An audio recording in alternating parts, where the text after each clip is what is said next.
Shalom jemaat yang dikasihi Tuhan, berikut adalah 5 hal penting dalam mengikuti ibadah online. Pertama, persiapkan diri Anda dan gunakan pakaian yang rapi untuk beribadah kepada Tuhan. Kedua, tentukan lokasi saat hendak mengikuti ibadah online. Ketiga, usahakan mengikuti ibadah online sampai selesai, kemudian baru melanjutkan aktivitas lainnya. Yang keempat, beribadahlah dengan sungguh-sungguh, terlibat aktif dalam berdoa dan memuji serta menyembah Tuhan. Dan yang terakhir, catatlah firman Tuhan yang disampaikan sehingga dapat dibaca kembali agar mudah diingat dan dipraktekkan dalam kehidupan sehari-hari. Mari kita persiapkan diri kita untuk masuk dalam hadirat Tuhan. Selamat beribadah, Tuhan Yesus Kristus memberkati. Puji nama Tuhan. Shalom saudara. Shalom. Selamat berjumpa kembali dalam ibadah minggu kita di pagi hari yang indah ini. Mari saat ini kita mau persiapkan diri kita mau datang bersyukur kepada Tuhan, berterima kasih untuk setiap anugerah dan kebaikan Tuhan yang masih kita boleh rasakan sampai saat ini. Untuk itu mari saya ajak kita semua sebelum kita masuk dalam penyembahan, kita tundukkan kepala kita satu dalam doa. Terima kasih ya Tuhan, kami bersyukur untuk kesempatan yang masih Engkau berikan kepada kami sampai saat ini Tuhan. Kami boleh ada di hadapan-Mu. Kami mau mempersiapkan diri kami ingin menyembah-Mu, kami ingin memuji Engkau Tuhan. Biarlah kemuliaan-Mu turun di tengah-tengah kami Tuhan. Hadirat-Mu kami boleh rasakan Tuhan di setiap rumah kami, di tengah-tengah keluarga kami, dimanapun kami berada saat ini ketika kami sedang mengikuti ibadah ini Tuhan. Terima kasih Tuhan, berkati kami semua Tuhan, untuk semuanya sampai dengan pemain musik, sampai dengan pemimpin pujian, penyanyi Tuhan. Biarlah Engkau berkati, tutup bungkus kami dengan kuasa darah-Mu Tuhan. Lindungi sertai ibadah ini dari awal pertengahan hingga pada berakhirnya dengan baik. Terima kasih Tuhan, segala bentuk pekerjaan roh jahat iblis yang mencoba mengganggu ibadah kami mau ikat, kami patahkan, kami hancurkan di dalam nama Tuhan Yesus Kristus. Biarlah darah-Mu yang tutup bungkus kami Tuhan memberkati kami semua, sehingga kami boleh beribadah kepadamu dengan lebih sungguh-sungguh di hadapan-Mu Tuhan. Terima kasih Tuhan, inilah menjadi doa ucapan syukur kami di dalam nama Tuhan Yesus Kristus. Haleluya. Amin. Mari saudara, kita mau datang di hadapan Tuhan. Kita mau persembahkan hidup kami. Kemuliaan hadirat memenuhi setiap gereja-Mu Tuhan. Gereja-Mu, kekudusan-Mu ya Tuhan, menyucikan bait-Mu.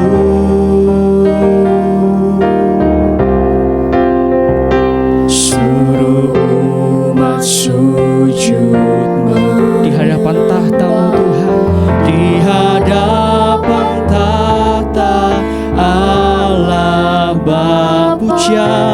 Pujian dan hormat, kemuliaan dan kuasa, sekarang dan selamanya. Kudus-kuduslah Tuhan, kudus-kuduslah Tuhan, Allah semesta alam, surga bumi penuh kemuliaan-Mu. Kudus-kuduslah, kudus-kuduslah Tuhan, Allah semesta alam, surga bumi penuh kemuliaan-Mu. Biarlah kami boleh merasakan kemuliaan-Mu. Kemuliaan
mengangkat tangan kami di hadapan-Mu.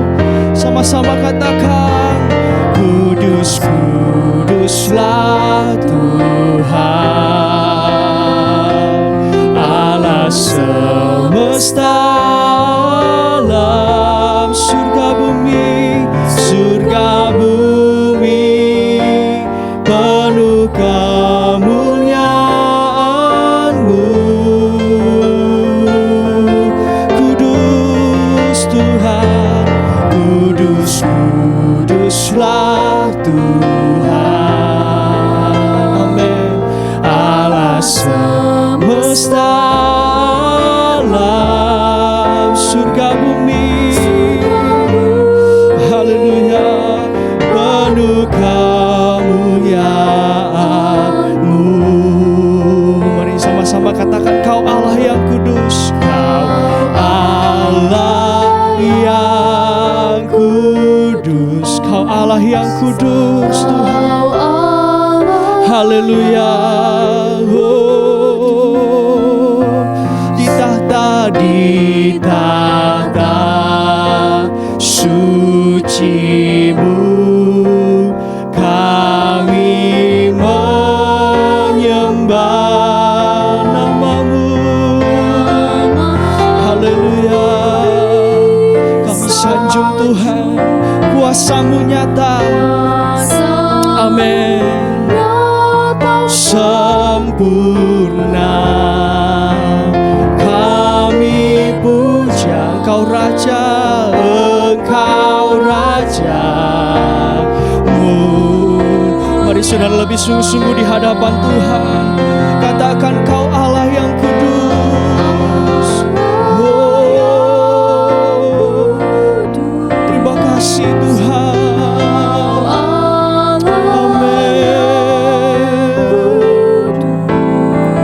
suci-Mu, di tahta suci-Mu kami menyembah nama-Mu. Oh, kuasa-Mu nyata, kuasa-Mu nyata sempurna. Kami puja Engkau Raja mulia. Kami puja Engkau Raja mulia. Haleluya, puji nama Tuhan. Mari saudara, tiba saatnya kita mau memuji dan membesarkan nama Tuhan. Mari dengan penuh semangat kita mau angkat satu nyanyian. Gerakan Allah mulailah. Haleluya. Gerakan Allah mulailah. Gerakan Allah mulailah. Ku dengar suara pohon murbai bunyi, ku tahu gerakan Allah. Sekali lagi katakan, gerakan Allah mulailah. Amin. Gerakan Allah mulailah. Ku dengar suara pohon murbai bunyi, ku tahu gerakan Allah mulailah. Saudara maju, saudara maju, saudari maju, maju, majulah terus. Amin. Maju dalam rohmu, maju dalam rohmu, maju, maju terus. Gerakan Allah mulailah. Amin. Gerakan Allah mulailah.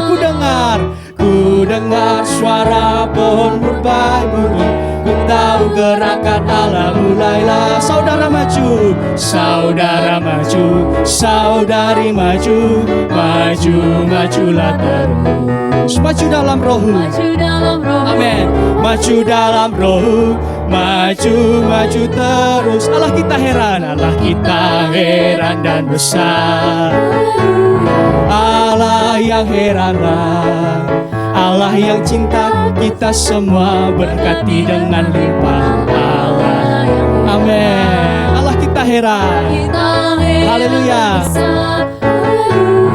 Allah yang heranlah. Allah yang cinta kita semua, berkati dengan limpah. Allah yang heranlah.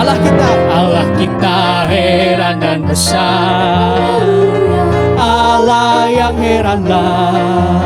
Allah yang cinta kita semua, berkati dengan limpah. Allah yang heranlah. Amin. Allah kita heran dan besar. Haleluya. Allah yang heranlah. Allah yang cinta kita semua, berkati dengan limpah. Allah yang heranlah. Allah kita heran. Allah kita heran. Sekali lagi katakan, Allah kita heran. Sama-sama kita berikan kemuliaan bagi Tuhan kita. Puji nama Tuhan, saudara. Mari kita mempersiapkan diri kita untuk mendengarkan firman Tuhan. Mari kita mau angkat satu nyanyian.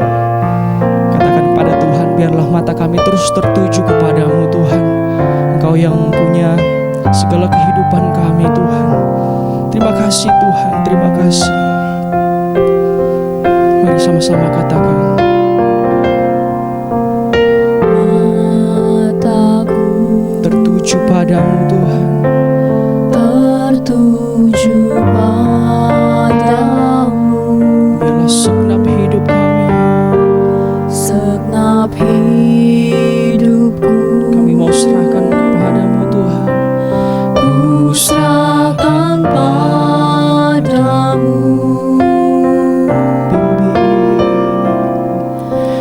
Bimbing aku Masuk dalam setiap rencanamu Tuhan. masuk rencanamu, Terima kasih Yesus untuk membesarkan untuk membesarkan kerajaanmu.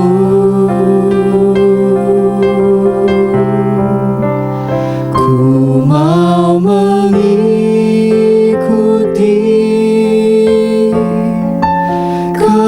kehendak-Mu ya Bapa. Ku mau selalu menyenangkan hati-Mu. itulah kerinduan kami Tuhan. Mataku Tertuju padamu Tuhan. tertuju padamu, Segenap hidup kami segenap hidupku serahkan padamu Tuhan. ku serahkan padamu.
kepada Engkau Tuhan untuk waktu yang Tuhan percayakan dalam hidup kami. Biarlah firman Allah menjadi berkat untuk kami semua. Roh Kudus urapi kami, biarlah kami boleh mendapat sesuatu dari firman-Mu di dalam nama Yesus Kristus. Amin. Puji Tuhan, bersama istri kembali saya mengucapkan shalom. Tuhan Yesus memberkati kita sekalian. Kiranya memasuki bulan Desember, kita semua berharap semua kita boleh dalam keadaan aman, terlindung, dan diberkati oleh Tuhan. Karena di bulan Desember inilah di mana seluruh anak-anak Tuhan memperingati hari lahirnya Tuhan Yesus ke dalam dunia untuk menggenapkan rencananya sampai Tuhan di atas kayu salib, dan itulah penebusan atas dosa-dosa dari manusia. Hari ini saya masih ada di tema-tema berkat sulung. Betapa pentingnya berkat sulung atau kesulungan ini yang memang itu ada di dalam Alkitab, dan itu sangat alkitabiah tentang kesulungan.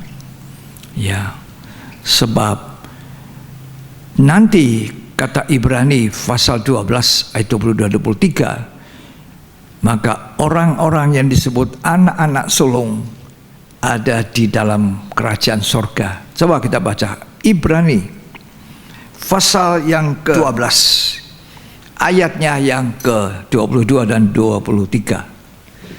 Tetapi kamu sudah datang ke Bukit Sion, ke kota Allah yang hidup, Yerusalem sorgawi, dan kepada beribu-ribu malaikat, suatu kumpulan yang meriah. Satu kumpulan yang sangat meriah. Penuh sukacita, penuh kemenangan, penuh hadirat Tuhan. Terus, dan kepada jemaat anak-anak sulung. Jemaat anak-anak sulung. Nah, saudara, hanya anak-anak sulung yang akan berpasangan dengan Kristus sebagai anak sulung. Ya. Terus, yang namanya terdaftar di sorga. Anak-anak sulung itu namanya ada terdaftar di dalam surga. Jaga dan pertahankan namamu, jangan sampai terhapus. Ya, kita terus harus ada dalam perlombaan rohani, sebab kalau nama dihapus karena kita enggan, tidak mau berlomba secara rohani, tidak mau makin hari makin baik, memuncak dari benar sampai kekudusan, sampai kepada sempurna, maka kita akan gagal satu hari kelak. Hari ini kita belajar dari Yakub. Pada minggu lalu kita juga belajar dari Yakub. Ya, ciri-ciri anak sulung itu hidupnya tenang, tidak diburu-buru oleh keinginan akan duniawi yang begitu kencang, begitu kuat. Ya, tapi tenang. Dia terus berharap pada Tuhan, berharap sesuatu yang tidak nampak sekarang dengan mata kasar. Dia selalu bersandar, berpegang kepada firman Tuhan. Itu Yakub. Dan hari ini kita lihat bahwa ternyata Yakub itu bukan hanya hidup tenang, tapi Yakub itu adalah kehidupan yang suka berlomba secara rohani. Ya, Kejadian 25 ayat 24 sampai ayat 26. Setelah genap harinya untuk bersalin, Ya, memang anak kembar yang di dalam kandungannya. ternyata memang anak kembar yang di dalam kandungan rahim daripada Ribka istri Ishak ini. Terus, Keluarlah yang pertama, ya, warnanya merah. yang pertama keluar warnanya merah. Ya, Seluruh tubuhnya seperti jubah berbulu. tubuhnya itu banyak bulunya. Terus, Sebab itu ia dinamai Esau. Esau. Sesudah itu keluarlah adiknya. Keluar adiknya. tangannya memegang tumit Esau. Nah, tapi ini tangannya pegang tumitnya Esau ada maksudnya. Artinya dia tidak mau kalah, aku juga keluar, sama-sama kita keluar. Ya. Kalau kakaknya keluar dulu baru dia belakangan, itu kan namanya bisa jadi dia orang kedua, tapi dia berpegang tumit. Sama-sama kita keluar Esau, ya. Terus Sebab itu ia dinamai Yakub. Yakub. Ini Yakub tidak mau melepaskan kakaknya. Ini menunjukkan pada Yakub yang mempunyai jiwa yang menjadi orang yang suka berlomba, jiwa pelomba. Yang terdahulu itu Esau. Tapi ceritanya kita tahu bahwa Esau nanti jadi terkemudian. Dia kehilangan hak sulung, kedudukan sulung, berkat sulung. Orang yang mau terima berkat sulung harus punya hak sulung. Nah, Esau ini kan jual hak sulungnya sama Yakub adiknya. Orang yang harus terima berkat sulung itu adalah orang yang punya kedudukan sulung. Sedangkan Esau gugur dari kedudukan sulung. Ya. Jadi dianggaplah yang terkemudian itu Yakub. Dia jadi terdahulu, tapi yang terdahulu keluar itu Esau jadi terkemudian karena dia kehilangan hak sulung. Posisinya sebagai anak sulung hilang, digantikan oleh adiknya. Dalam Matius pasal 19 ayat 27 sampai 30 dikatakan, ada orang mengikut Yesus ada upahnya. Tapi berhati-hati, ikut Yesus bisa jadi orang yang terkemudian walaupun sudah terdahulu. Coba kita baca Matius 19 ayat 27 sampai 30. Lalu Petrus menjawab dan berkata kepada Yesus, Ya, kami ini telah meninggalkan segala sesuatu aduh, kami sudah meninggalkan segala sesuatu dan mengikut Engkau. mengikut Engkau Tuhan. Jadi apakah yang akan kami peroleh? Apa yang kami peroleh? Kata Yesus kepada mereka, Kata Yesus, Aku berkata kepadamu. aku. Siapa itu aku? Tuhan berkata. Silakan. Sesungguhnya pada waktu penciptaan kembali, Pada waktu dunia diciptakan baru, langit dan bumi yang baru. Terus apabila anak manusia bersemayam di tahta kemuliaannya, anak manusia ada di tahta kemuliaannya. Kamu yang telah mengikut aku ya akan duduk juga di atas 12 tahta untuk menghakimi ke-12 suku Israel. terus Dan setiap orang yang karena namaku meninggalkan rumahnya, ya ada orang yang karena nama Tuhan mau jadi pengikut Kristus dibuang oleh keluarganya. Ada itu. Dibuang oleh keluarganya, tidak diakui lagi. Ya, kamu keluar dari rumah ini. Kamu tidak percaya apa yang saya omong. Murtad kamu. Tapi dia bilang saya tidak murtad. Saya sekarang mengenal Allah yang benar. Allah di dalam Yesus Kristus. Itu Tuhan yang benar. Dia dibuang. Tapi Tuhan bilang nanti ketika anak manusia bersemayam di tahtanya, semua kita menghadap dia takhta pengadilan Kristus. Oh, Tuhan berikan kita upah sesuai dengan apa yang kita telah lakukan, apa yang telah kita korbankan.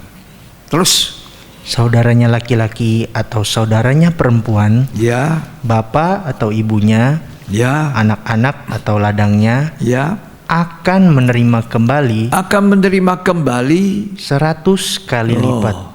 Itu upahnya. Terus Dan akan memperoleh hidup yang kekal. ya. Terus Tetapi banyak orang yang terdahulu ada orang yang terdahulu akan menjadi yang jadi terakhir, terakhir. dan yang terakhir akan menjadi yang terdahulu. Nah, itu artinya Ada satu perlombaan. Kalau kita melihat orang lari jarak jauh atau estafet lari, nanti kita lihat waktu orang berlari itu ada yang belakang menyusul yang di depan. Jadi kita melihat hidup rohani kita, hidup dalam Tuhan juga satu perlombaan. Esau sudah dulu keluar, tapi kemudian Yakub tidak mau kalah, karena Yakub mempunyai satu jiwa berlomba. Ya, dia pegang tumit dari kakaknya ini. Hendak aku juga keluar sama-sama kamu, bareng. Ya, sama-sama. Aku udah kalah, aku juga keluar. Jadi Esau terdahulu, tapi jadi terkemudian. Kalau kita tidak setia, kita tidak mau berlomba, kita bisa jadi orang yang terkebelakang, ketinggalan, ditinggal. Tidak mau jadi ketinggalan ya, tidak mau ditinggal. Kalau Tuhan datang, kita diangkat, kita dipindahkan oleh Tuhan, kita tidak mau ketinggalan. Kalau ditinggalkan, ketinggalan, masuk di masa zaman kesusahan besar, itu aniaya antikris, di mana kita mengalami siksaan, mau menyangkal Tuhan tidak, sampai orang itu dibuat menyangkal Kristus, menerima cap. Lalu Wahyu mengatakan orang ini dibuang bersama antikris dalam lautan api. Jadi kita tidak mau ketinggalan. Kita mau maju, kita mau berlomba. Paulus berkata, kalau orang dunia itu berlomba untuk meraih mahkota fana, maka kita adalah pelomba yang untuk mencapai mahkota yang abadi. Ya, itulah sebabnya Rasul Paulus mengatakan, aku lari begitu rupa supaya aku memperoleh mahkota abadi itu. Aku melupakan yang di belakang dan aku berlari-lari. Pokoknya aku mau lari kencang-kencang. Coba kita baca 1 Korintus 9 ayat 24 sampai 27. Tidak tahukah kamu bahwa dalam gelanggang pertandingan semua peserta turut berlari? Ada berapa orang? 10 lari semua. Terus, tetapi bahwa hanya satu orang saja. Bahwa hanya satu orang meraih mahkota, piala. Terus, yang mendapat hadiah. Ya. Karena itu larilah begitu rupa. Artinya mempunyai jiwa yang suka berlomba, bukan berlomba yang negatif. Karena juga ada yang berlomba negatif, ada juga yang berlomba positif. Berlomba positif ini berlomba rohani kita, ya, untuk meraih berkat sulung. Seperti Yakub itu pegang tumitnya kakaknya, aku tidak mau kalah, aku keluar. Terus, sehingga kamu memperolehnya. Ya. Tiap-tiap orang yang turut mengambil bagian dalam pertandingan. Kalau kita sudah siap mengambil bagian dalam pertandingan lari itu, menguasai dirinya. Harus kita punya self control. Beruntunglah kita punya Roh Kudus. Roh Kudus itulah yang mengekang, menguasai kita, sehingga kita bisa menahan, sehingga kita bisa melahirkan buah-buah roh dalam kehidupan ini. Terus, dalam segala hal mereka berbuat demikian, ya, untuk memperoleh suatu mahkota yang fana. Kalau orang dunia latihan, masuk TC, training center. Dulu saya punya teman satu juara angkat besi. Ya, mungkin beliau masih ada atau beliau sudah tidak ada, saya tidak tahu. Karena usianya lebih dari saya sekitar 2 tahun, 3 tahun. Ya, masih bisa lah. Ya, saya juga masih baru 70 lebih, masih kemurahan Tuhan masih boleh hidup. Nah, kalau dia masih hidup, dia cerita, kami dimasuk TC itu diatur timbangan kita, makan kita ditakar. Tidak boleh lebih. Kalau lebih saya tidak bisa masuk kelas itu, kalah nanti. Jadi dia harus self control, makan, tidur waktunya. Banyak orang tidur siang hari, tidur malam siang, malam jadi siang, siang jadi malam. Tidak sehat. Organ tubuh kita ada yang pada waktu malam itu harus diistirahatkan. Pagi kita kerja pada umumnya, bukan malam, kecuali ada orang yang punya nafkah hidup terpaksa dinas malam. Ya, tapi itu tidak hari-hari. Nah, ada waktunya. Ya, silakan dibaca. Tetapi kita untuk memperoleh suatu mahkota kita yang abadi. Abadi, kekal. Jadi kita berlomba dalam perlombaan rohani ini untuk meraih mahkota abadi. Dan Rasul Paulus bukanlah perlomba yang gagal. Dia mencapai garis akhir, final. Dan dia sudah menjaga, memelihara imannya. Coba kita baca. Ya. 2 Timotius 4 ayat yang ke-7. Ya. Aku telah mengakhiri pertandingan yang baik. Aku telah mencapai garis akhir. Aku sudah capai garis akhir. Dan aku telah memelihara iman. Memelihara iman. Ini sangat penting. Mempertahankan iman, memelihara iman. Mendapatkan iman sangat gampang. Hanya dengan percaya. Tuhan, aku percaya Engkau, aku terima Engkau punya iman. Selamat. Tapi memelihara iman, mempertahankan iman, ini tidak gampang. Kita harus taat kepada Tuhan. Kita harus ada perbuatan dari iman itu. Kita harus makan firman Tuhan supaya sehat secara rohani. Terus, sekarang telah tersedia bagiku mahkota kebenaran. Nah, Rasul Paulus mendapat mahkota kebenaran.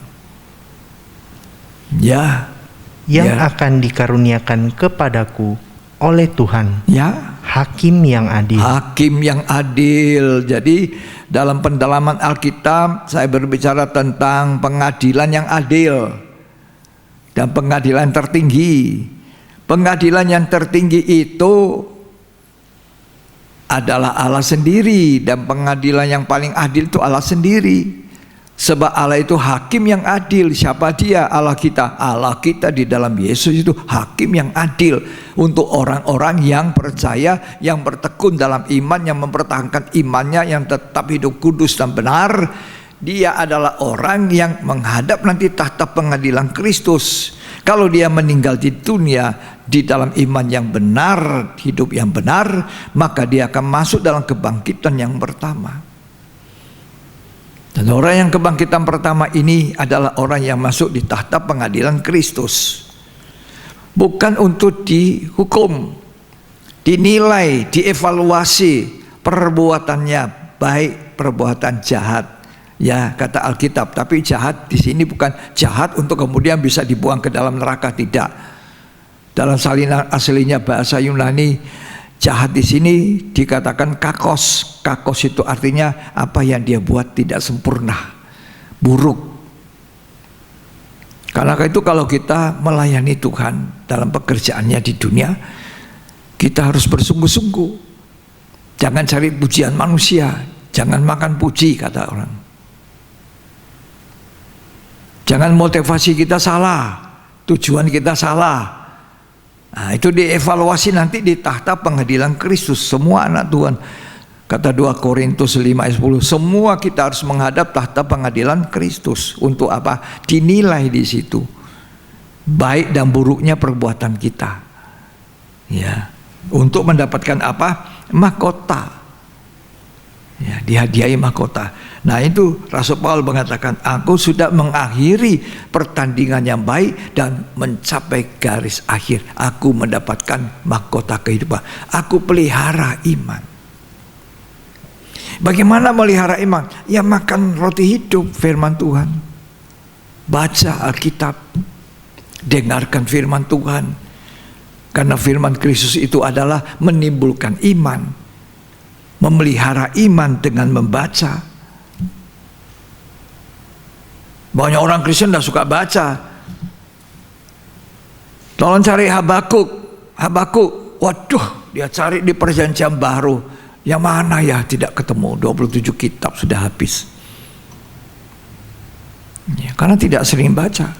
Anak-anak dari kecil harus sudah belajar baca Alkitab. Mulai mencerna. Mulai belajar tahu, terangkan ayah ibunya, terangkan anaknya. Kalau papanya gembala, papanya seorang hamba Tuhan, ya ngajari anaknya. Ibunya seorang hamba Tuhan, ngajari anak itu. Jangan ngajari orang, ajar anak sendiri tidak diajar, tidak karu-karuan. Doa anak kita nomor 1, Tuhan nomor 1, kedua keluarga kita, ketiga baru pekerjaan kita, pelayanan kita. Sibuk pelayanan keluar, anaknya tidak terurus, tidak karu-karuan. Ya, pelayanan kita dimulai dari keluarga, baru kita keluar. Jadilah saksi, mulai dari apa? Samaria, apalagi Yudea, dimulai dari mana? Yerusalem. Mulai dari Yerusalem. Kalau saudara mantuk-mantuk, iya, berarti tidak pernah baca Kisah Rasul 1. Yerusalem, Samaria, salah. Yerusalem, Yudea, Samaria, sampai ujung bumi. Mulai dari keluarga Yerusalem, rumah tangga kita. Papa-papa kembali pada anak-anak, ini waktunya belajar, ngajari anak baca.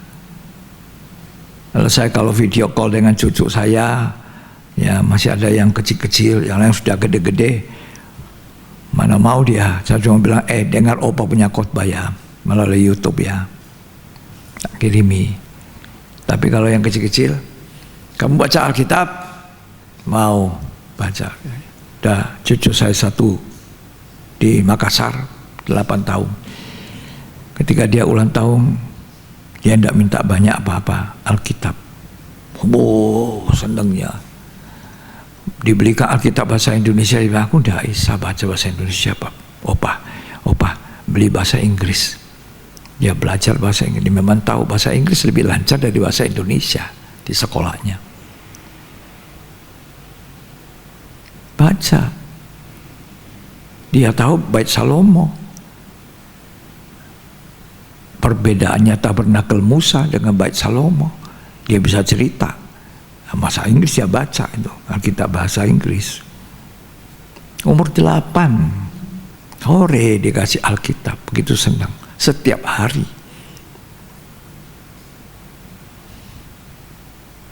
Nggak diurus anak. Anaknya udah terurus, orang lain dilayani terus. Kasihan. Ya. Saya kembali. Pelihara iman itu sangat penting. Ya. Bagaimana caranya pelihara? Makan roti hidup. Tuhan Yesus bilang sama iblis, aku tidak mau jadikan batu jadi roti walaupun lapar ini 40 hari puasa.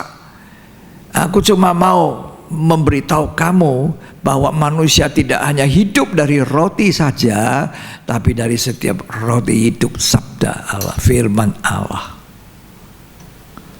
Itu makanan rohani, makanan yang bergizi, makanan yang kuat. Kadang-kadang makanan firman yang bergizi itu tidak enak didengar oleh telinga. Tapi Alkitab berkata, Dan tidak bisa dipungkiri akhir zaman banyak orang telinganya gatal mau dengar apa yang enak tuh, yang enak. Tapi yang menyatakan salah, menempelak hidup kita yang tidak benar,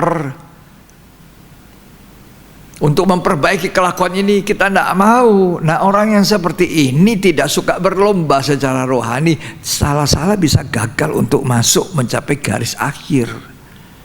Rasul Paulus bilang, aku memelihara imanku supaya aku mencapai finish. Dan aku menerima mahkota kehidupan. Semua kita harus belajar nyanyi itu. Belakang langit biru ada mahkotaku. Belakang langit biru sana ku rindu. Ya. Jadi orang ngarah ke situ. Seperti Yakub melihat apa yang tidak kelihatan. Seperti Rasul Paulus mengatakan selalu, aku memandang apa yang tidak kelihatan. Yang kelihatan ini cuma sementara. Aku berlomba untuk mencapai mahkota abadi. Aku tekun. Jadi rahasianya Rasul Paulus mencapai mahkota abadi itu, dia apa? Dia memelihara iman. Sekarang kita baca Ibrani 12 ayat yang pertama.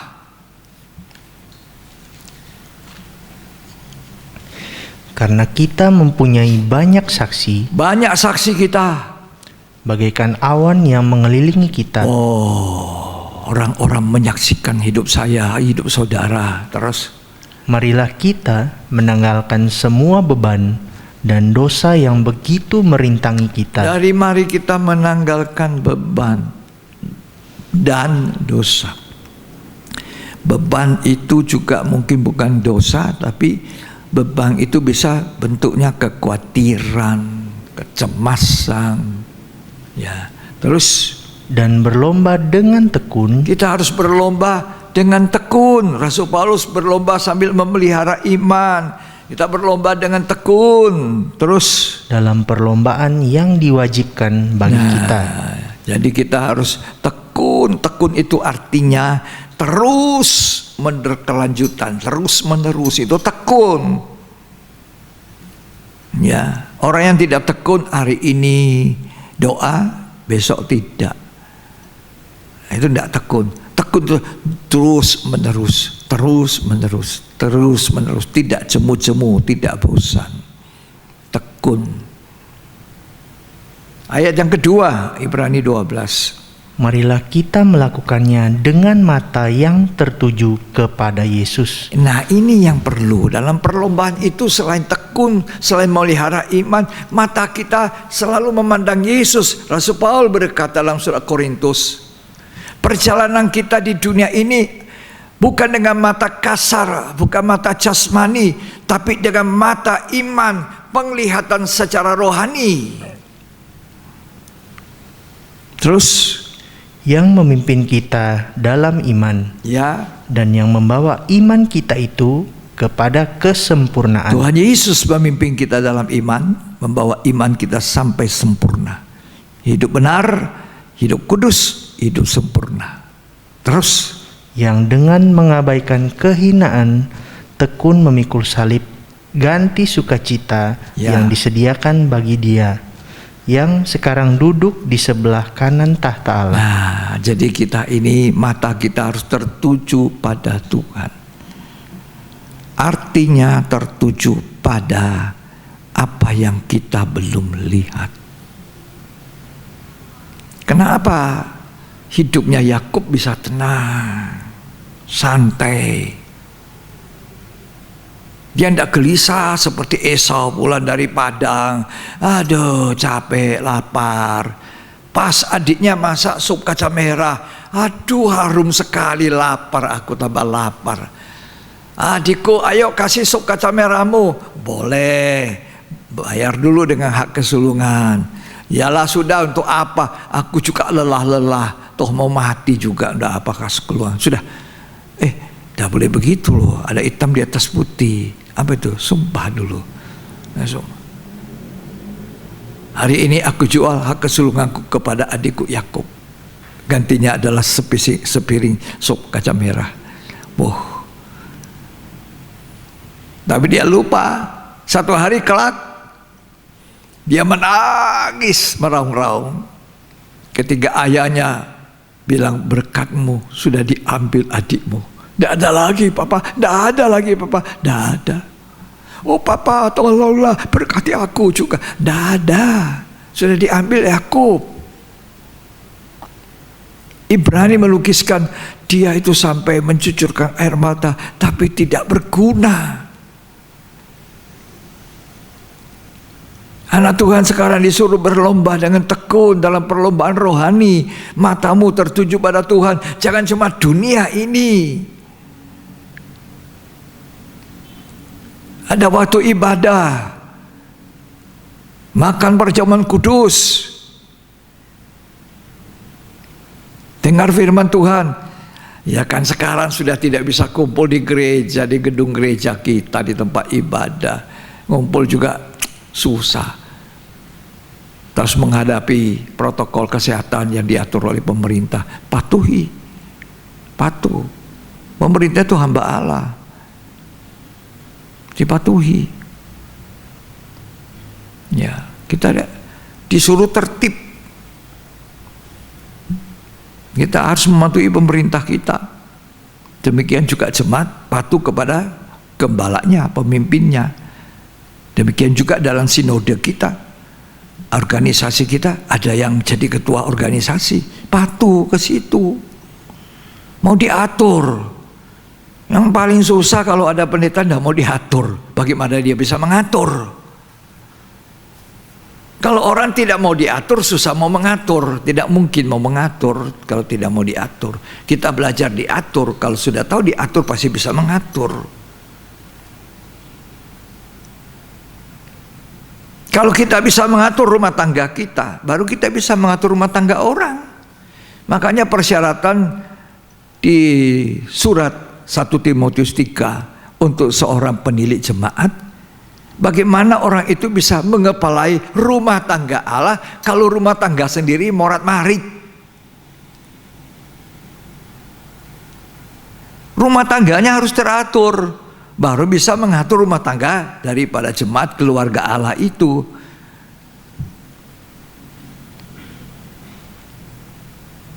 Harus tertib.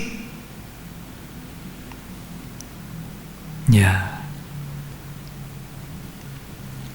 Sekarang kembali kepada Yakub.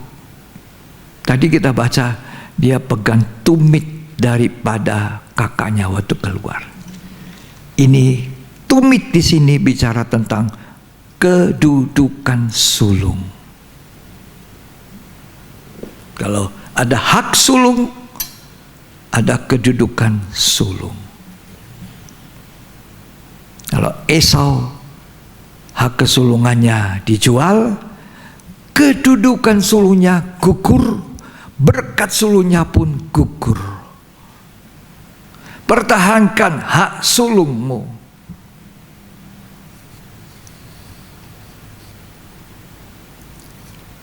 Pertahankan kedudukan sulung dan berkat kita disulungkan Tuhan melalui karunia sulung roh, kata kitab Roma. Israel anak sulungku, kepunyaanku, kata Tuhan. Israel, tapi Israel yang diperlakukan istimewa, dikasih berkat yang sulung, dikasih segala macam yang baik-baik. Tapi bangsa Israel tidak patuh, tidak taat, menyembah berhala, berpaling dari Tuhan. Tuhan berkata, dia seperti istri yang berzina.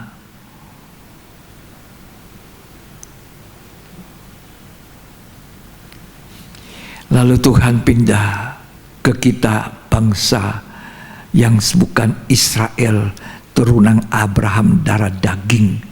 Kitalah disebut Israel rohani yang asalnya bangsa lain, bangsa kafir.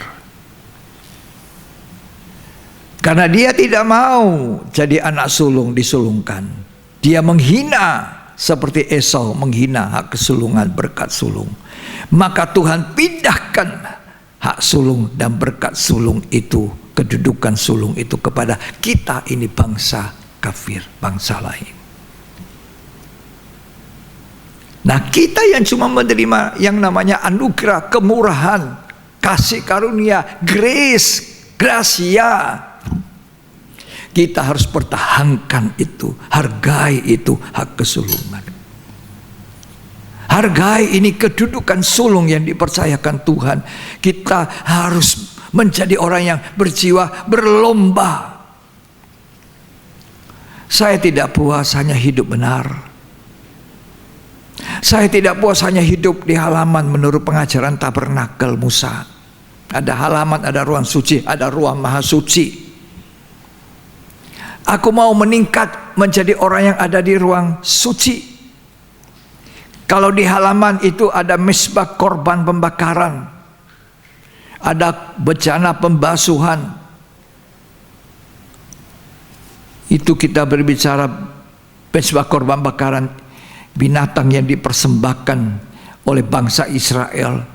Kalau mereka berdosa, darahnya ditumpahkan, ya, diletakkan tangan imam ke atas kepala yang dikorbankan, dan dosanya dihapuskan oleh darah binatang. Dan itu dilakukan, kata Ibrani, ulang berulang, tapi tidak bisa menyucikan hati nurani manusia. Sampai satu hari Allah di dalam Yesus turun ke dunia menjadi manusia, lahir di kandang hina Bethlehem yang kita rayakan sebagai hari kelahiran Kristus di bulan Natal Desember ini. Itu baru awal, belum akhir. Penggenapan manusia, surga dibuka oleh Kristus. Firdaus, ke arah pohon kehidupan, buah kehidupan itu dibuka dengan matinya Kristus di atas kayu salib. Kalau dia baru lahir, itu baru permulaan kita bersukacita. Tapi jangan kelewat. Jangan pesta pora seperti orang tidak mengenal Tuhan. Rayakan, ingatlah kelahiran Kristus datang ke dunia untuk kita dengan penuh hikmat. Nah, sesudah mesbah bakaran ada bejana pembasuhan. Sesudah kita ditebus oleh darah Tuhan, mati dari hidup lama, kita maju ke dalam kubur baptisan. Kata Kolose itu kubur. Kita dikubur dalam baptisan air. Dikubur. Jadi waktu dibaptis, plak, semua tidak ada lagi kelihatan. Itu bagaikan kubur. Hidup lama. Dan waktu kita naik, kita menjadi satu kehidupan baru. Karena itu jadi orang Kristen. Tidak hanya percaya. Kalau percaya menurut pengajaran tabernakel ini, kita itu pintu gerbang. Percaya, terima Yesus, masuk dalam kerajaan. Tapi lanjutkan percaya itu bertobat. Bertobat. Nah, lahir baru, baptisan air. Masuk terus. Ada pintu kemah, pintu sebelum masuk ruang suci. Namanya pintu kemah. Itu pintu perjanjian. Itu harus kita masuki, kita harus miliki, melangkah ke situ, dipenuhi Roh Kudus, dibaptis Roh Kudus. Ketika kita dibaptis Roh Kudus, kita menerima karunia sulung Roh itu. Dan kita berseru, ya Aba, ya Bapa. Yang kita menjadi anak-anak angkatnya Allah. Cukup? Tidak cukup. Kita mau berlomba terus. Di dalamnya ada meja roti sajian, 6 tumpuk roti, 2 tumpuk. 66 kalau disambung 66. Roti itu roti hidup, firman Tuhan dalam bentuk pengajaran. Pengajaran rasul-rasul. Angka 66 tambah sampai dengan 12. Ya, 66 kitab dalam Alkitab. Kita belajar, ada pendalaman Alkitab. Kita mulai belajar dengar firman Tuhan dalam bentuk pengajaran, bukan menginjil terus, kita diinjili terus. Tuhan Yesus baik, saudara-saudara, amin. Hari ini kita lapar, tidak ada uang, Tuhan kasih uang. Hari ini kita sakit, saudara-saudara, Tuhan Yesus sembuhkan. Amin. Dijejali terus yang begini, kanak-kanak rohani.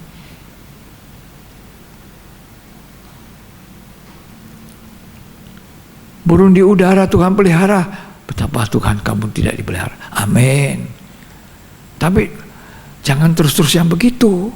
Harus tahu nanti ada takhta putih, ada takhta pengadilan Kristus, ada jadi mempelai wanita, nanti ada kerajaan 1000 tahun damai. Nah, supaya kita ngerti ini, belajar takut Tuhan, belajar hidup berlomba, bertumbuh, jadi dewasa. Orang yang dewasa itu baru jadi pengantin, jadi mempelai wanita. Tidak ada pengantin anak-anak.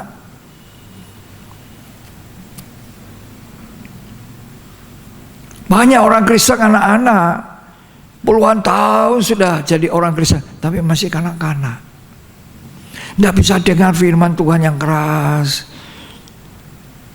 Iya Pak Pendeta, saya ini jangan ditakut-takuti loh.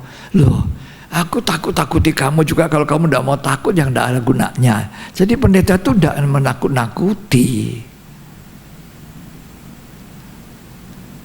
Pendeta itu ngajar untuk kedepannya supaya takut Tuhan, maju terus.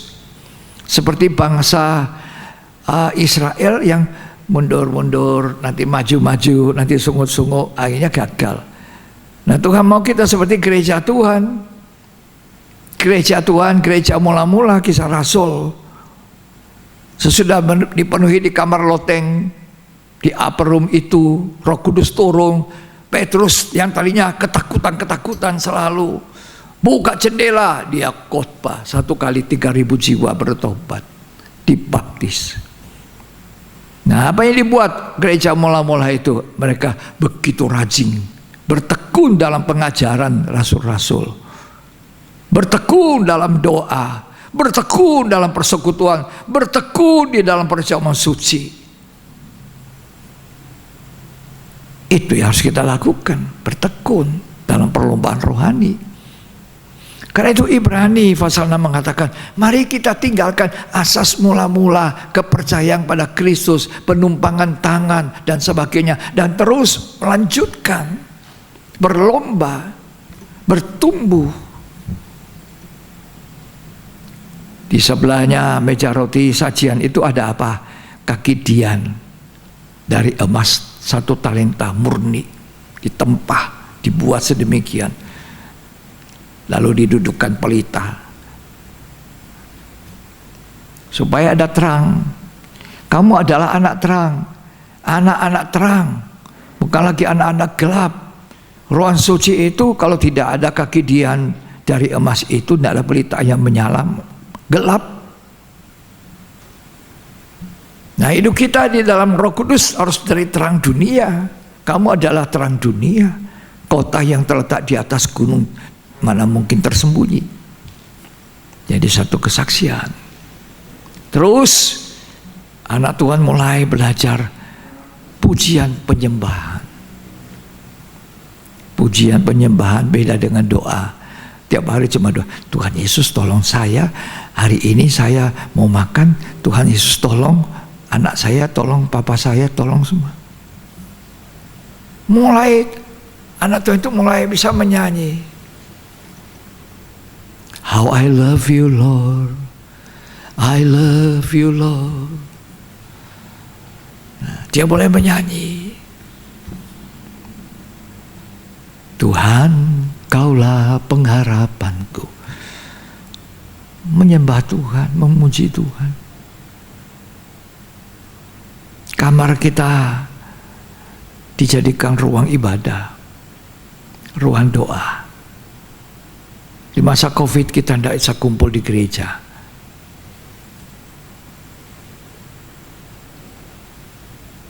Terbatas.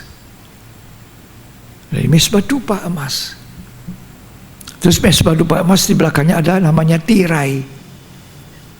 Tirai terus belakangnya itu ada apa? Ada ruang maha suci, namanya ada tabut perjanjian, peti perjanjian, itu hadirat Tuhan. Itu sampai di sana. Waktu Yesus mati di kayu salib, tirai terbelah. Tembuslah jalan menuju Bapa di sorga. Akulah jalan, kebenaran, dan hidup. Tidak seorang pun sampai ke rumah Bapa kalau tidak melalui aku. Tumit yang dipegang oleh Yakub itu bicara tentang kedudukan yang sulung. Itu sebabnya Yakub memperoleh kedudukan yang sulung. Tahukah saudara tentang tumit? Waktu Adam dan Hawa jatuh dalam dosa, Tuhan berkata kepada Hawa, karena engkau makan itu buah, engkau akan susah payah mengandung dan melahirkan anak dengan kesakitan. Itu sebabnya anak-anak harus hormat kepada orang tua. Yang mengandung susah payah. Kata orang, setengah kakinya dikubur, setengah kakinya di dunia. Antara mati dan hidup. Itu ibunya mengandung. Makanya hormati ibumu, jangan sakiti ibumu. Ya. Kemudian apa kata Tuhan? Ya. Benihnya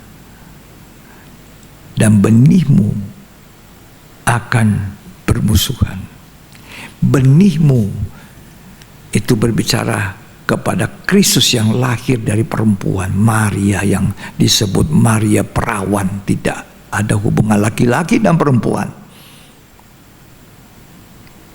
Dikandung oleh Roh Kudus melalui rahim dari wanita, seorang perempuan seperti Hawa.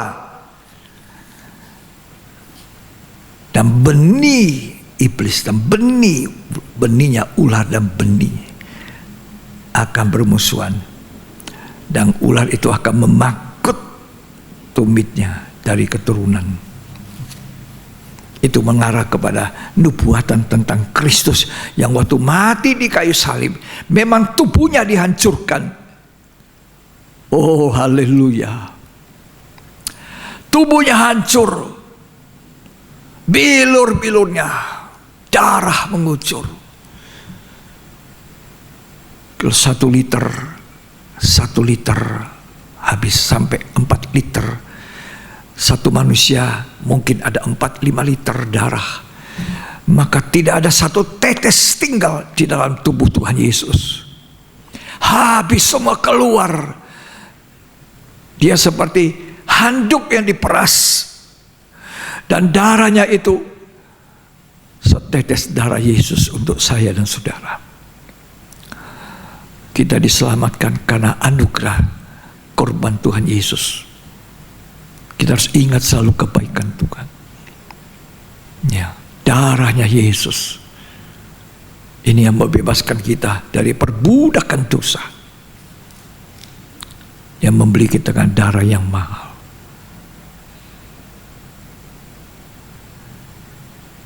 Tapi tumitnya itu diremukkan ular.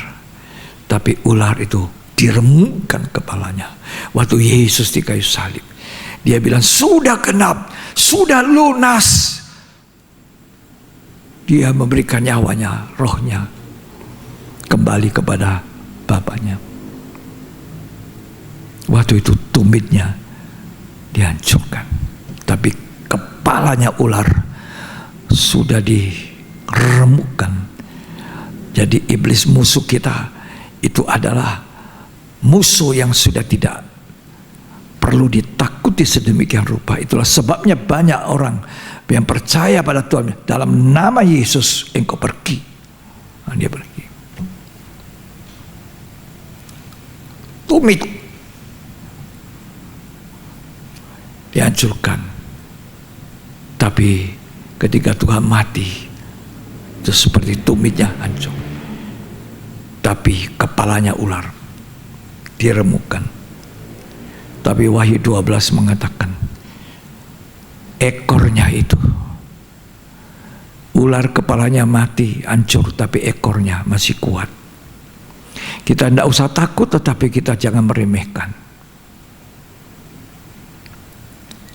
Wahyu 12 mengatakan ekornya ular naga itu menyeret sepertika bintang-bintang. Siapa itu bintang-bintang? Anak-anak Tuhan. Alkitab berkatakan anak-anak Tuhan itu seperti bintang-bintang. Kalau tidak salah di Filipi, bintang-bintang. Itu berguguran. Nanti ada banyak orang gugur imannya. Karena itu pertahankan iman. Ada banyak orang gugur dari hidup benar. Ada banyak orang gugur dari hidup suci. Itu ekor ular. Kita waspada, berjaga-jaga kata Petrus. Sebab lawanmu seperti iblis itu seperti singa berjalan keliling, siap untuk menelang. Memang kepalanya sudah diremukkan, tapi ekornya kita harus berjaga-jaga. Petrus mengatakan, lawanmu iblis itu seperti singa yang mengaum-ngaum, siap menelan korban. Coba kita baca Kejadian 3 ayat 15. Aku akan mengadakan permusuhan antara engkau dan perempuan ini, Ya, antara keturunanmu dan keturunannya. ya, Keturunannya akan meremukkan kepalamu, ya. dan engkau akan meremukkan tumitnya. Nah, ular itu iblis sudah dihancurkan kepalanya, sisa ekor. Tapi di atas kayu salib, tumitnya Tuhan juga hancur, tubuhnya hancur. Hancur karena saya dan saudara.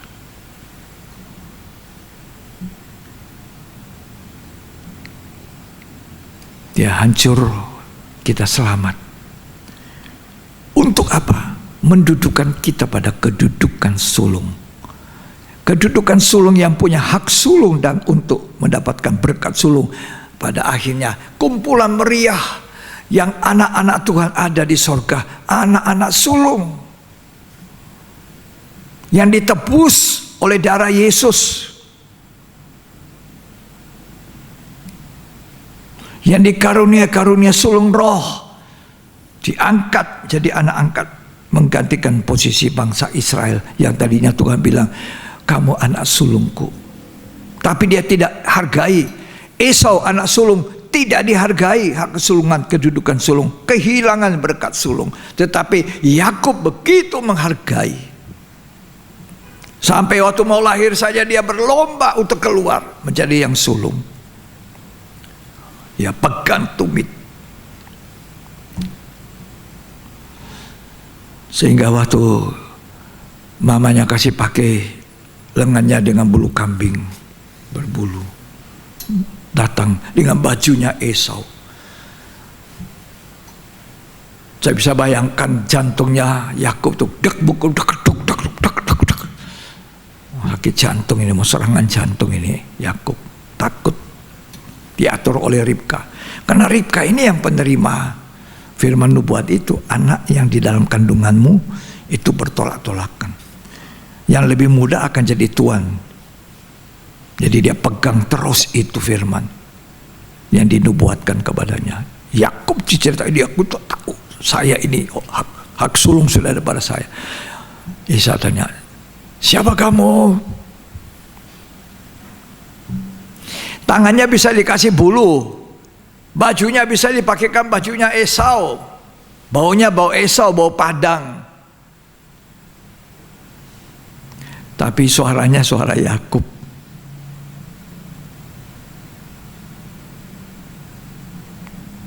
Siapa kamu? Esau.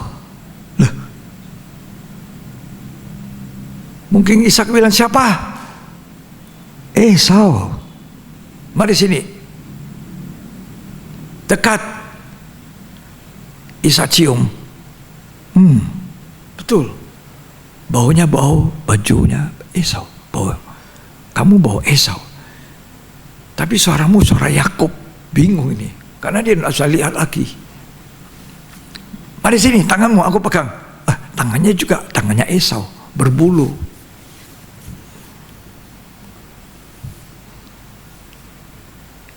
Sekarang waktu ditanya, siapa kamu?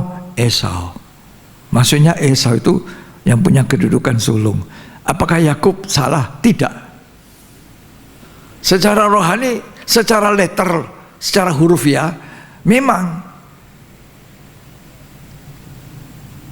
dia bukan anak sulung. Secara rohani, nah ini. Jadi Alkitab itu bukannya huruf yang mati. 2 Korintus pasal 6 atau pasal 3 mengatakan dia bukan huruf saja yang mati, tapi dia bisa dibangkitkan, diungkapkan oleh Roh Kudus menjadi sesuatu bagi kita. Jadi suaranya suara Yakub, baunya bau Esau, tangannya tangan Esau. Dia tidak salah karena memang kedudukannya sudah diambil. Dia punya hak itu. Jadi dia dengan kata aku Esau, berarti aku yang sulung. Aku yang sulung ini datang. Aku yang punya hak sulung. Karena memang Yakub sudah beli dari Esau, sudah dijual, nggak ada lagi itu.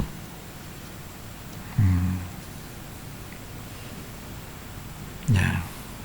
Akhirnya apa?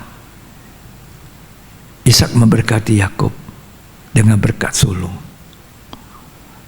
Habis terima berkat, begitu gembiranya Yakub pergi, datang Esau. Siapa kamu? Ini aku anak sulungmu, Esau. Lah, tadi yang datang itu siapa? Apa? Itu pasti adikku itu. Dia sudah dapat berkatnya. Dia menangis, meraung-raung, tapi tidak ada lagi kesempatan. Awas kalau aku dapat kubunuh kamu. Kamu ini penipu. Layakkah Esau mengatakan adiknya penipu? Tidak. Transaksi sah. Hitam di atas putih, sumpah. Sepiring sup kaca merah ganti anak sulung, hak sulung. Resmi kok. Tidak ada yang ditipu.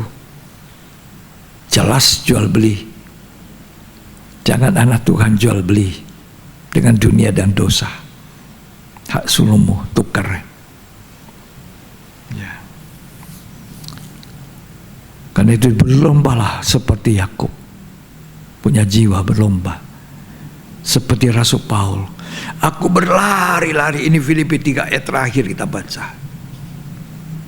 Filipi 3 ayat 13 sampai 16.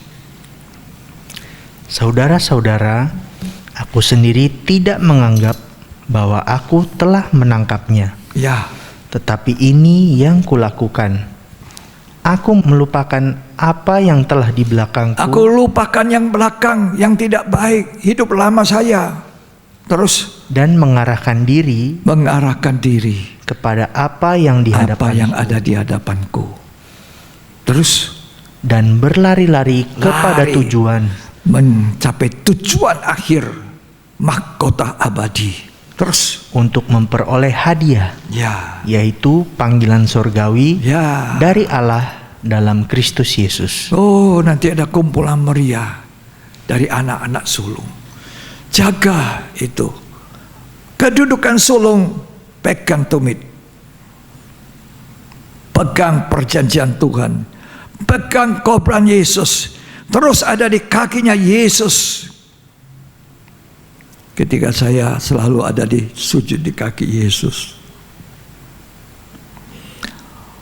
Saya ada di kaki Tuhan yang berdarah, yang berlubang paku. Saya bisa hancur hati.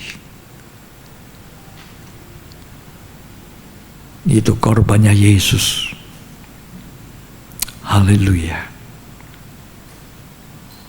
Lupakan yang belakang. Lari dengan satu kecepatan. Adam anak sulung gugur. Kain anak sulung gugur. Karena tidak taat. Satu karena membunuh. Siapa anak sulung? Set menggantikan Habel. Dan Kristus Yesus adalah anak sulung yang lahir dari keturunan Set. Set. Silsilahnya. Puji Tuhan. Tuhan Yesus memberkati kita. Jaga kedudukan sulung ini. Jangan jatuh. Jangan gugur. Mari kita akan menyanyikan satu nyanyian. Ini satu lagu yang sangat indah.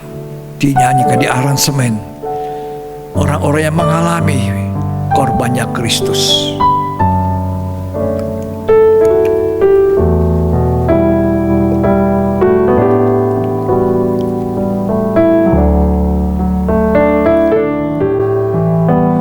Hatiku meluap bila ku renungkan kebaikan dan kemurahan-Mu. Hatiku meluap bila ku renungkan kebaikan dan kemurahan-Mu.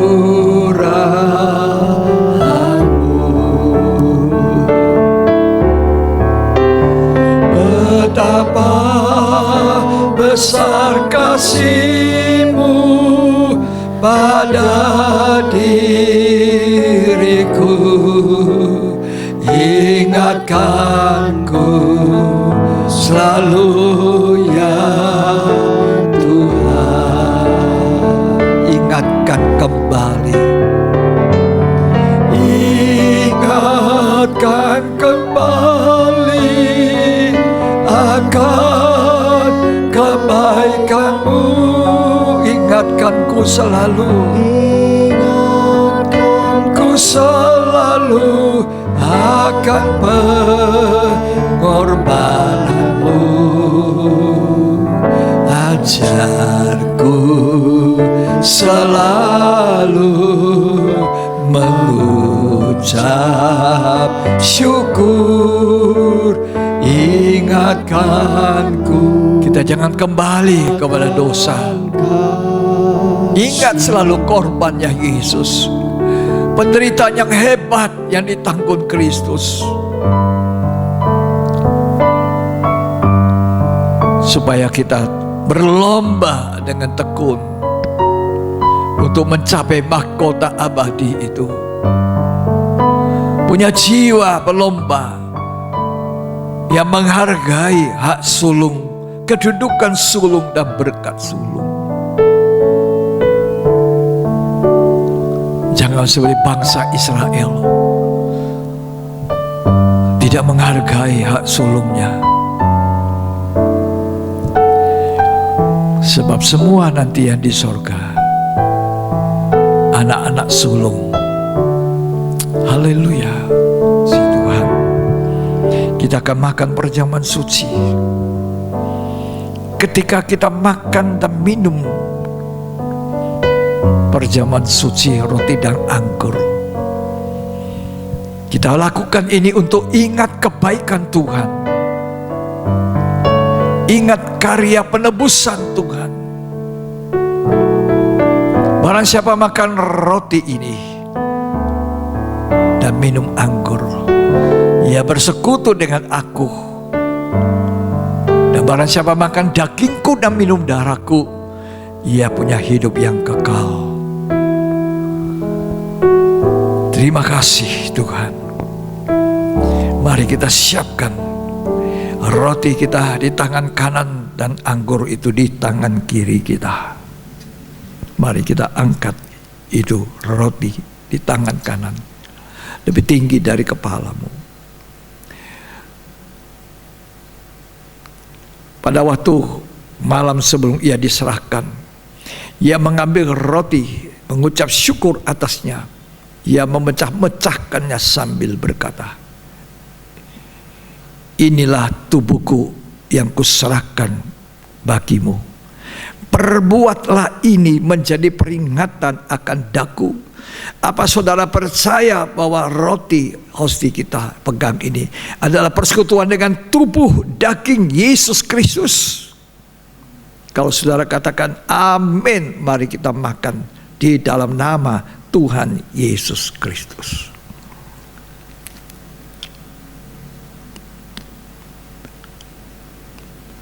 Terima kasih Tuhan.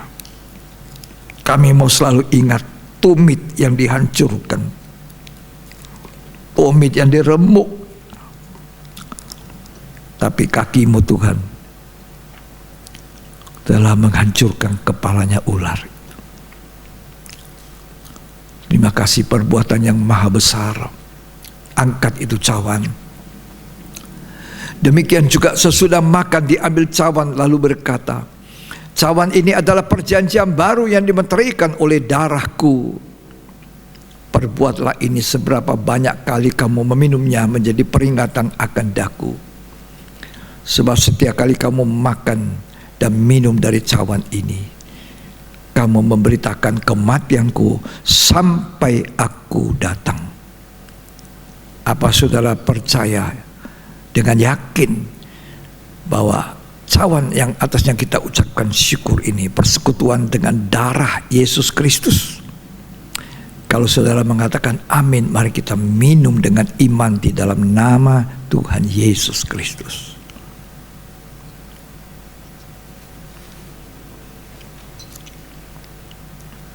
Haleluya. Ingatkan kembali akan kebaikan Tuhan. Ingatkan kembali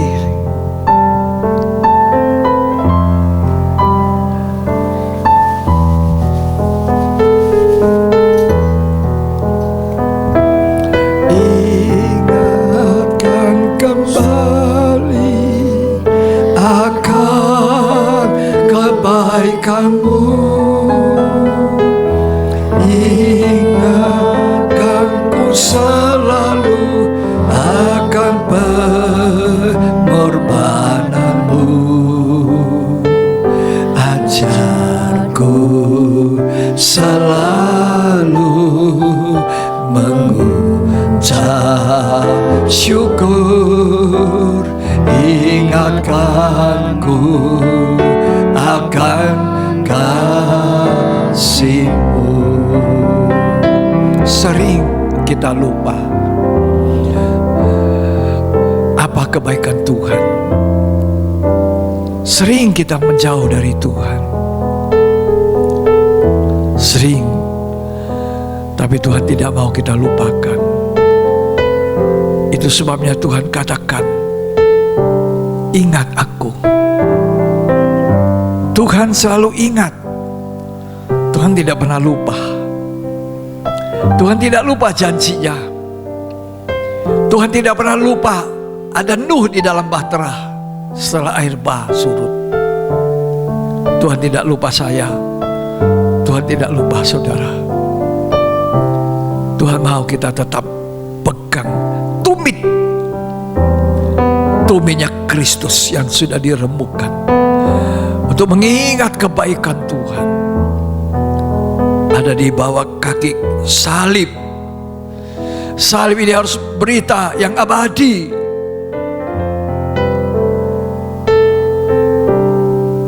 Oh ramasan kalabayalabas. Setiap kali kita ingat korban Tuhan, hati kita hancur karena kasih-Nya Tuhan. Ingatkanku akan kasih-Mu, ingatkan kembali, ingatkan kembali akan kebaikan-Mu, ingatkanku selalu akan pengorbanan-Mu. Ajarku selalu mengucap syukur, ingatkanku akan kasih-Mu. Terima kasih Tuhan. Sepanjang umur hidup kami mau berlomba dengan tekun memandang Yesus yang telah tekun menanggung kehinaan, menanggung dosa kami di kayu salib, agar kami setia menghargai berkat sulung, hak sulung, kedudukan yang sulung. Terima kasih untuk firman Tuhan. Kami berbahagia mendengar firman-Mu di dalam nama Yesus Kristus. Biar Tuhan memberkati kami semua. Amin. Puji Tuhan. Saya percaya Tuhan Yesus memberkati kita. Ya. Hari ini sudah awal Desember. Waktu begitu cepat. Setiap hari kita harus lalui dengan kasih Tuhan. Kita akan akhiri ibadah ini. Mari saya undang saudara kita bangkit berdiri. Kita memuji kebesaran-Nya Tuhan lewat nyanyian ini.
Bersama mendoakan Ibu Teresia Niki Julu, Ibu Tres yang mendapatkan perpanjangan umur tanggal 4 Desember. Biarlah perpanjangan usia ini tidak disia-siakan, agar dimanfaatkan dengan baik, berlomba dengan tekun, hingga pada akhirnya mendapat mahkota yang abadi. Mari kita sama-sama berdoa. Tuhan Yesus berkati Ibu Teresia yang Tuhan sudah tambahkan perpanjangan umur tanggal 4 Desember. Kasih karunia Tuhan tetap menyertai dia hari ini sampai selamanya. Mari kita angkat tangan. Kita akhiri ibadah ini dengan menerima berkat. Terimalah berkat dari Allah Bapa, Putra, dan Roh Kudus. Tuhan Yesus Kristus memberkati kita hari ini sampai selamanya, sampai Ia datang kembali. Kita diberkati agar kita menjadi berkat. Terimalah berkat itu, muliakan Dia selama-lamanya di dalam nama Tuhan Yesus Kristus. Yang terima berkat, sama-sama kita bersama katakan amin. Tuhan Yesus memberkati. Sampai kita berjumpa kembali di jadwal yang berikut.